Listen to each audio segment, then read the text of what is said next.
Très bien. Alors, troisième et dernier exercice dans cette sixième série. Alors, on a une fonction d'utilité qui s'écrit x 1 cinquième, y 4 cinquième. Première question, en utilisant la méthode de Lagrange, donner les expressions des demandes marshalliennes. Donc voilà, on va commencer toujours par cette première question. Alors, je reprends ici, donc exercice 3. Ok. Alors, on a une fonction d'utilité x, y qui est égale à x 1 cinquième et y 4 cinquième. Très bien. Alors, première question, les demandes marshalliennes.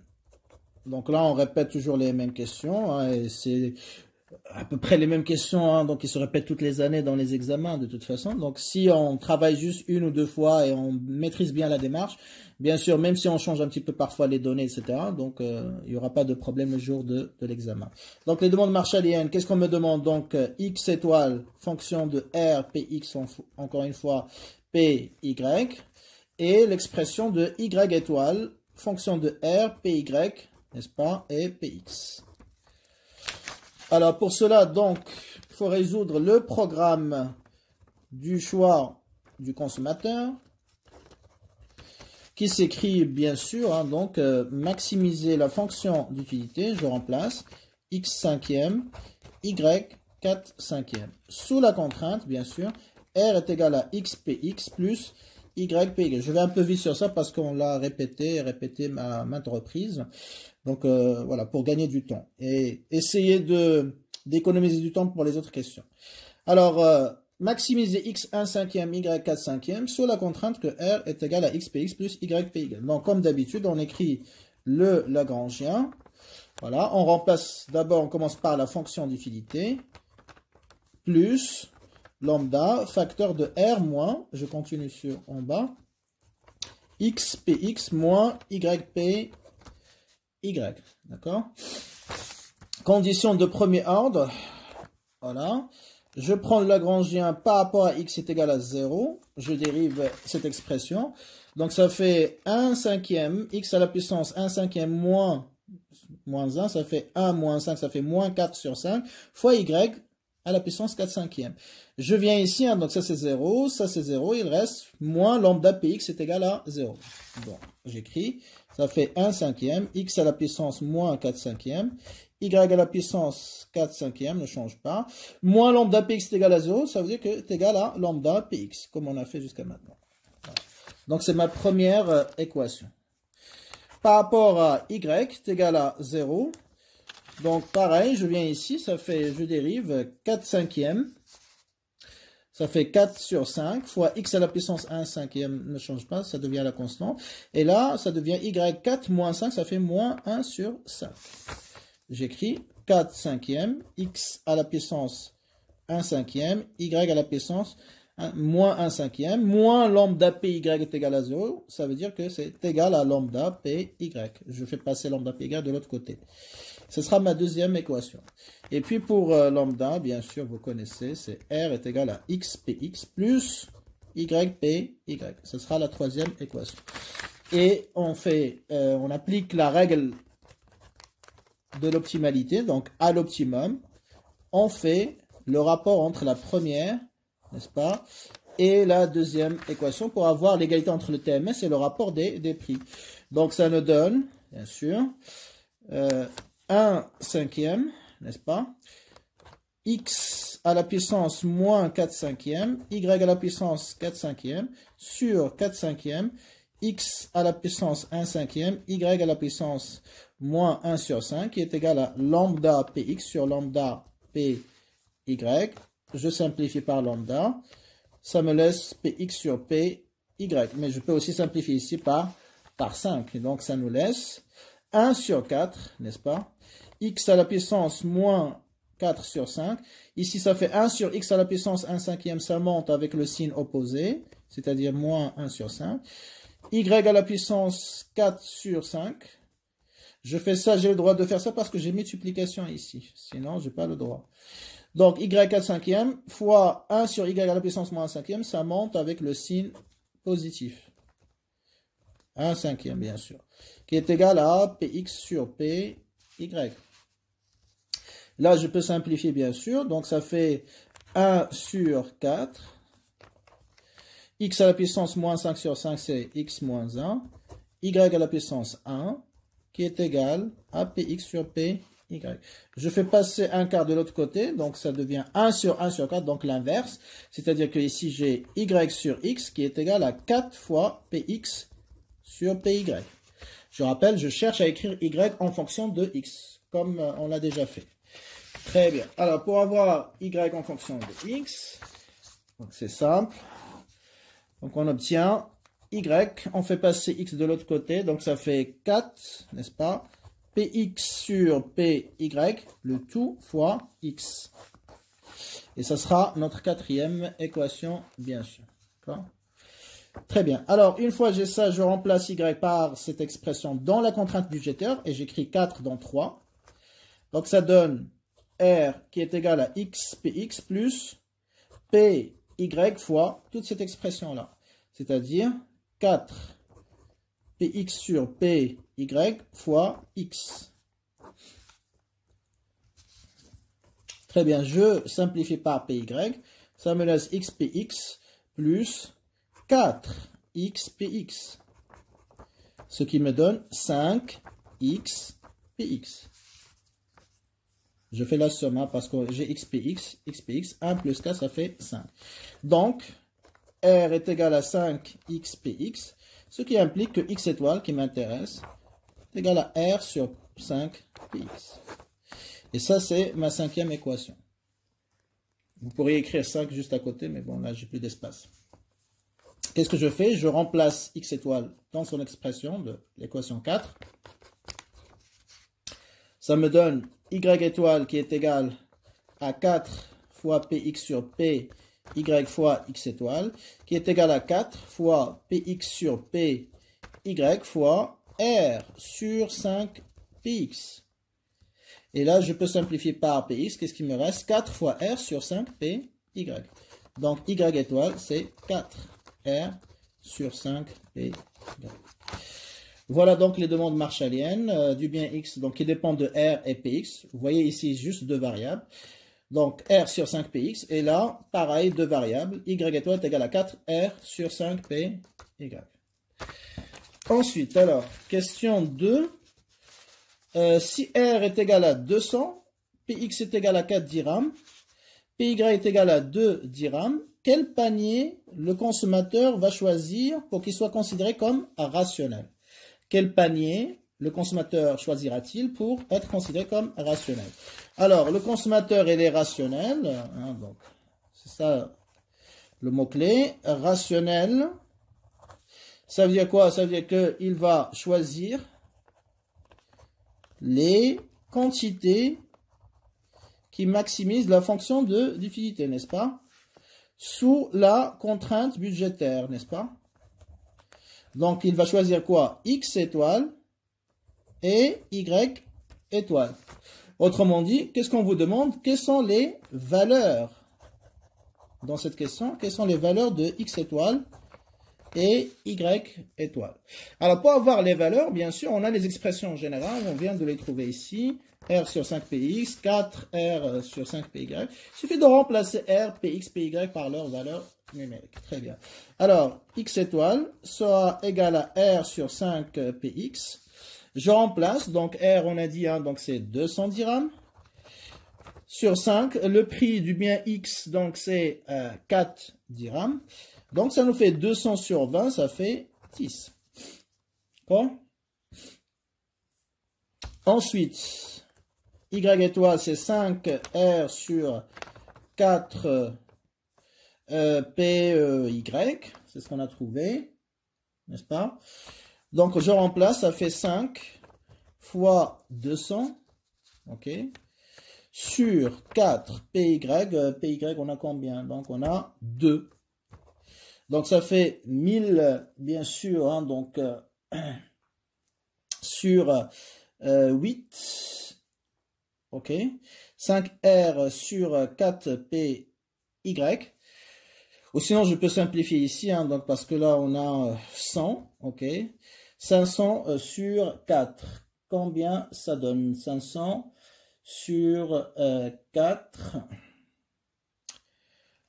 Attendez, qu'est-ce que j'ai ici? Pardon, c'est pas 5R sur 4Y, hein, donc, excusez-moi, je me suis trompé, c'est 4R sur 5PY, excusez-moi.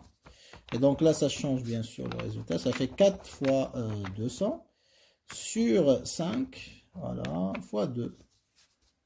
Ok, donc on avait trouvé 4R sur 5PY, j'avais inversé. Donc ça fait 800 bien sûr sur 10, ça fait 80, ok, voilà.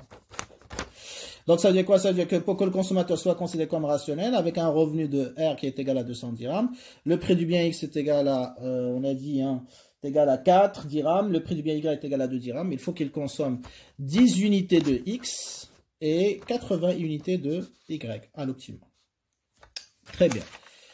Alors, troisième question. Voilà, on est là. Si on veut que le consommateur double sa consommation, à la fois du bien X et du bien Y, quel devrait être son revenu? À quoi est égal R? Sachant que Px et Py restent inchangés. C'est-à-dire que Px est égal, on a dit 1, donc à 4, et Py est égal à 2. D'accord? Donc, bien sûr, quand je dis la consommation, à l'optimum. Hein, donc, c'est-à-dire X étoile, Y étoile. Très bien. Troisième question. Donc, je reprends les données. On a dit que les prix ne changent pas. Px est égal à 4. Py est égal à 2. D'accord. On vous dit que la consommation X étoile initiale est égale à combien? Donc, on a dit 10. Il va doubler, n'est-ce pas? Ça veut dire que X final étoile sera égal à 2 fois 10, c'est-à-dire 20. Il va doubler. Je suis en train d'écrire et d'interpréter les données. Y, la quantité optimale de Y initial. Ça, c'est initial. On a trouvé 80, n'est-ce pas? Très bien. Ça va doubler. Donc, Y final, la nouvelle valeur de Y étoile, c'est 2 fois 80, ça fait 160. Okay. Donc, la question qu'on vous demande, c'est, je connais la valeur initiale du revenu, est égale à combien? Est égale à 200. Mais il vous demande quelle est la nouvelle valeur du revenu pour que, justement, le consommateur ne consomme pas 10 et 80, mais 20 et 160. Donc, qu'est-ce qu'on cherche? La nouvelle valeur de R, c'est-à-dire R final. Okay. Alors, pour avoir la nouvelle valeur ou la valeur finale de R, eh bien, on va l'en déduire à partir, donc, de la valeur, okay, ou l'expression de X étoile finale, ou de Y étoile finale, parce que ça va nous donner le même revenu. On a toujours le même revenu pour la consommation des deux biens, d'accord? Et donc là, je peux travailler soit avec X étoile F ou Y étoile F. Alors, comment je vais faire? Ben, je vais prendre X étoile F, qui est égal à quoi? La nouvelle valeur, la nouvelle quantité demandée par le consommateur à l'optimum est égale à combien? Est égale à 20. Or, je sais que X étoile, de manière générale, c'est R sur 5 Px, n'est-ce pas? Donc, ça veut dire quoi? Ça veut dire que 20 est égal à R sur 5 Px. D'accord? Très bien. On continue. Donc, je connais Px. Il me manque R final. Donc, ça, c'est R final, bien sûr. Donc, R final est égal à quoi? 20 fois 5 fois Px est égal à 20 fois 5. Le prix du bien X n'a pas changé, donc toujours égal à 4. Ce qui implique que R final est égal à combien? Ben, 20 fois 5, donc ça fait 100 fois 4, ça fait 400. Et vous pourrez vérifier aussi avec YF étoile, vous allez trouver que le revenu aussi est égal à 400. D'accord? Très bien. Allez, on le vérifie, pourquoi pas. Donc, alors, on a YF étoile est égal à R final sur 5 PY. Final, donc, c'est 160, n'est-ce pas? Je remplace. Donc, R final est égal à 160 fois 5 fois PY. PY n'a pas changé non plus, est égal à 2. Donc, ça nous fait 160 fois 5. Ça fait, si vous voulez... R final sur, là j'ai oublié aussi, donc c'est 4R, pardon. Et donc ça me fait R final, tout ça divisé par 4. Donc ça fait 160 fois 5, ça fait 800 fois 2, ça fait 1600. Divisé par 4, on va trouver aussi 400, donc le même résultat. Et donc, si je trouve le même résultat, ça veut dire que le résultat, il est bon. Si je trouve deux valeurs différentes, donc il y a une erreur quelque part. Donc, 400 et 400 ici, c'est bon. Très bien. Alors, voilà, pour que le consommateur double sa consommation, il faut que le revenu aussi double. On avait 200, voilà. Donc, pour doubler X étoile et Y étoile, il faut doubler R. Justement, donc R, au départ, on avait 200 dirhams, maintenant on a 400 dirhams, donc ça a doublé. Très bien. Alors, dernière question dans cette série, dans cet exercice et dans cette série. On termine là-dessus. Alors, la quatrième question, de combien devrait-on modifier les prix? Donc, on cherche la variation des prix, donc delta P, n'est-ce pas, des deux biens, donc pour Px et pour Py, par rapport à leur niveau initiaux de la question 2, c'est-à-dire par rapport à 4 et 2, pour que le consommateur triple sa consommation de X et Y, bien sûr à l'optimum. Donc multiplié par 3. Le revenu, il va rester le même, c'est-à-dire toujours égal à 200, revenu initial. Voilà. Et les prix aussi, donc ils vont, enfin on va les chercher par combien ils vont varier pour que la consommation triple. D'accord? Très bien. Alors, je prends un instant.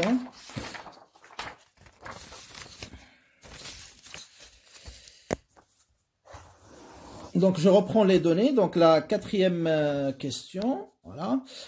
Alors, qu'est-ce que on me donne comme information? On va, enfin, d'abord, hein, donc le revenu, il est inchangé, donc est égal à 200 dirhams. D'accord? La consommation de X et de Y à l'optimum va tripler. Donc, X étoile initiale est égal à combien? Je sais que j'ai trouvé, hein, donc c'est égal à 10, n'est-ce pas? Très bien. Donc, la nouvelle valeur maintenant, hein, donc on va l'appeler X final étoile. Il va être le triple de cette valeur. C'est-à-dire que je vais multiplier 10 par 3. Donc, ça fait 10 fois 3, ça fait 30. Très bien. Et la quantité initiale de Y, donc c'est, on a dit, hein, on a trouvé combien? Bah 80, toujours. Et il va être aussi multiplié par 3, puisque ça a triplé. Donc Y étoile finale, ça fait 80 fois 3. Ça fait 240. N'est-ce pas? Très bien. Alors, qu'est-ce qu'on cherche? De combien pour avoir ces résultats-là? C'est-à-dire pour que le consommateur choisisse de consommer ou d'acheter 30 unités du bien X et 240 au lieu de 10 et 80, de combien il faut faire varier le prix? Alors, vous l'avez bien compris. Hein, donc, ici, on augmente la quantité de X. Ici, on augmente la quantité de Y. Donc, pour que le consommateur achète plus, il faut que le prix baisse, n'est-ce pas? On ne va pas augmenter le prix. Parce que de manière générale, les biens X et Y sont des biens qui respectent la loi de la demande, relation inverse. Donc, si je voudrais augmenter la quantité consommée, je dois baisser les prix. Donc, la question, c'est de combien, ok, de combien faut-il baisser Px et de combien il faut baisser Py. Autrement dit, on cherche delta Px, bien sûr, qui va être négatif parce qu'on a une baisse, et on cherche delta Py qui va être aussi négatif. À quoi est égal delta Px et delta Py? Or, delta Px est égal à quoi? C'est Px final moins Px initial, n'est-ce pas? Or, Px initial, je le connais, hein, donc le prix initial est égal à 4 dirhams, hein, donc pour le prix de X. Donc, qu'est-ce qu'il me manque pour avoir delta? C'est le prix final. Donc, Px initial est égal à 4. Donc, il me manque le prix final. À quoi est égal Px final? Pareil, pour delta Py est égal à Py final moins Py initial. Pareil, on connaît le prix, hein, donc de Y initial qui est égal à 2, c'est ça. Donc, il nous manque Py final. Voilà l'objectif des deux questions. Pour répondre à ces questions, on doit chercher les valeurs finales de Px et de Py. Allons-y, on va commencer par le prix du bien X, Px final. Alors, Px final, où je peux trouver la valeur finale de Px? Eh bien, je sais que le prix final, il rentre dans l'expression de quoi? De X final étoile, n'est-ce pas? Donc, si je travaille ou je pars de cette expression, je peux en déduire à quoi est égal le prix. Comme si je cherchais le revenu ou le prix de l'autre bien. Donc, qu'est-ce Qu'est-ce qu'on a trouvé pour X final, bien sûr? Donc, c'est, comme on l'a déjà fait pour les questions précédentes, c'est R, bien sûr, R final, hein, donc ça change pas, donc ça ne change pas, donc on va mettre juste R, sur 5 PX final, n'est-ce pas? Voilà. Donc, c'est X étoile est égal à R sur 5 PX, mais comme je cherche la valeur finale, on va travailler avec les valeurs finales, donc je mets final pour X étoile et final pour le PX. Qu'est-ce qui m'intéresse? C'est ça. Donc, ça veut dire quoi? Ça veut dire que 5 PX final est égal à quoi? Est égal à, au revenu du consommateur sur X étoile final. Donc, PX final est égal aussi à R sur 5 X étoile finale. Et après, je remplace. Je prends le revenu, est égal, le revenu initial qu'on a dit, hein, donc c'est 200, ça ne change pas, sur 5, et la nouvelle valeur de X étoile, c'est-à-dire pas 10, hein, je vais travailler avec 30. Parce que c'est la nouvelle valeur, la consommation, elle a triplé. Et donc, ça nous fait, bien sûr, donc, comment dirais-je, 200 sur 150, n'est-ce pas? Alors, R sur 5 PX final, ce qui implique que le prix, ça va être aussi, hein, donc 200 sur 150. Alors, ça fait 1, ok. C'est 20 sur 15 en gros. Donc, ça nous fait 3. Voilà, donc ça fait 3 fois 15, ça fait 45. Je le fais un petit peu mentalement. 45, il nous laisse 50 sur 15 encore 1,33, hein, donc si vous voulez. Okay. Très bien. Donc voilà la valeur finale, le nouveau prix. Ça veut dire quoi? Je vais passer d'un prix initial qui était égal à 4 dirhams à 1,33 dirhams. D'accord? Donc pour que X étoile, d'accord, passe de 10 à 30, ok, il faut que le prix du bien X passe de 4 dirhams à 1,33. Donc, delta Px est égal à la valeur finale, c'est-à-dire 1,33. Donc, il y a une baisse, hein, comme on a déjà prévu. 1,33 moins 4 dirhams. Donc, ça nous fait quoi? Ben, ça nous fait, bien sûr, donc 2 moins 2,70 dirhams. Donc, ça veut dire quoi? Ça veut dire que pour augmenter ou pour tripler X étoile, il faut baisser le prix de 2,67 dirhams. Ok, 2,67 dirhams. Voilà la variation. De combien il faut varier le prix? Ben, il faut le baisser. De combien? De 2,67 dirhams. D'accord? Très bien. Alors, on continue pour le bien Y. Pareil. Donc, on va chercher PY final. N'est-ce pas? Très bien. Où je peux trouver PY final? Ben, à partir de l'expression de Y étoile finale. La fonction de la demande, tout simplement.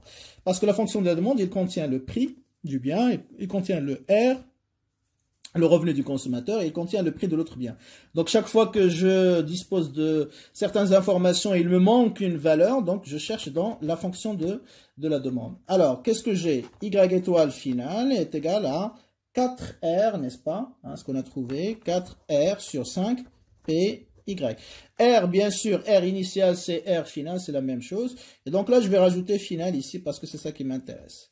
Alors, ça veut dire quoi? Ça veut dire que 5 PY final sera égal à 4R sur Y étoile final, n'est-ce pas?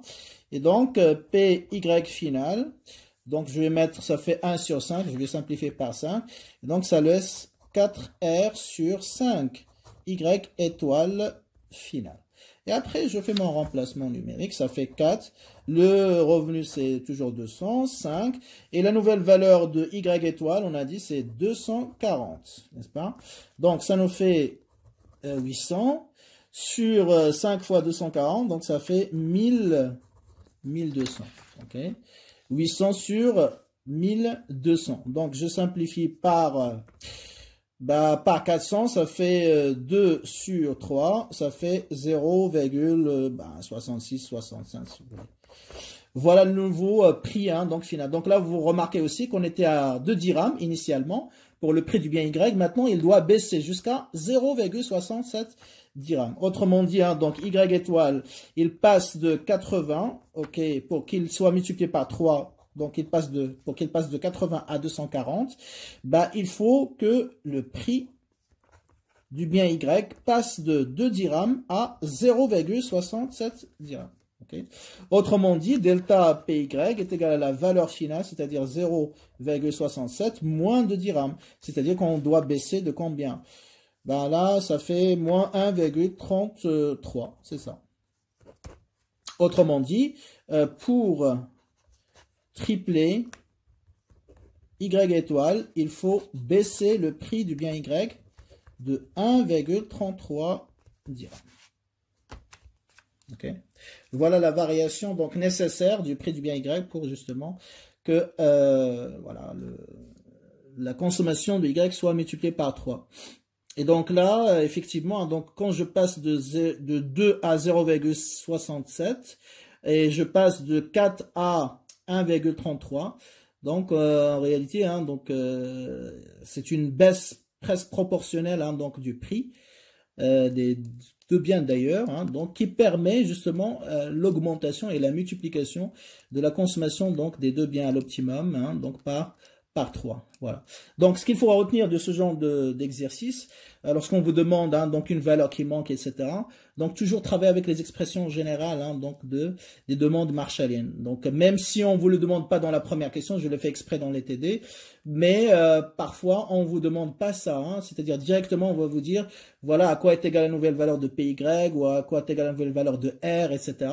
Donc, si vous travaillez uniquement avec les chiffres, vous allez avoir du mal. Donc, toujours poser dans ce genre de questions, vous prenez et vous déterminez les expressions des demandes marshalliennes et après vous pourrez répondre aux autres questions, voilà, juste en remplaçant par les chiffres, ça sera plus facile. Parce qu'il y a certains étudiants qui travaillent dès le départ avec les chiffres, donc ils ne cherchent pas les expressions des demandes marshalliennes et chaque fois ils refont le même travail. C'est-à-dire que chaque fois qu'il y a une nouvelle valeur de R ou de Px ou de Py, ils vont refaire le Lagrangien avec les chiffres, les conditions de première, etc. Donc, bien évidemment, hein, c'est impossible à faire pendant la durée qui était fixée pour l'examen. Et après, ils vont vous dire, oui, l'examen est très long. Non, c'est votre façon, justement, de travailler, de répondre aux questions qui est inefficace. Donc, si tu travailles de manière intelligente, tu n'auras pas besoin de passer autant de temps. Et donc, tu vas gagner du temps sur les questions et tu pourrais même terminer l'examen avant l'heure. Donc, essayez d'être très, très attentif pour gérer de manière intelligente votre temps de réponse en essayant toujours d'utiliser les méthodes les plus efficaces. Et donc, la méthode, l'approche la plus efficace, c'est ce que je partage avec vous à travers ces vidéos. Donc, essayez d'appliquer toujours ça. Même si ça peut vous paraître un petit peu difficile pour certains, parce que justement, je comprends hein, qu'il y a des gens qui ont des difficultés en maths, et ils cherchent toujours la facilité, mais parfois la facilité, ça conduit à des erreurs, ça conduit à utiliser des méthodes qui ne sont pas bonnes, et donc le jour de l'examen, malheureusement, tout le travail que vous faites pendant la préparation, elle est perdue, parce que vous ne validez pas. Donc, même si c'est un peu difficile au départ, il faut s'accrocher, il faut patienter, s'habituer à utiliser les méthodes qui sont rigoureuses mathématiquement et scientifiquement. Mais une fois on s'y habitue, bien sûr, ça devient plus facile et plus pratique. D'accord? Voilà, donc on va arrêter à ce niveau-là. Donc c'est la fin de cette 6e série. Donc il nous reste la série sur les élasticités. Je vais vous préparer bientôt une autre vidéo.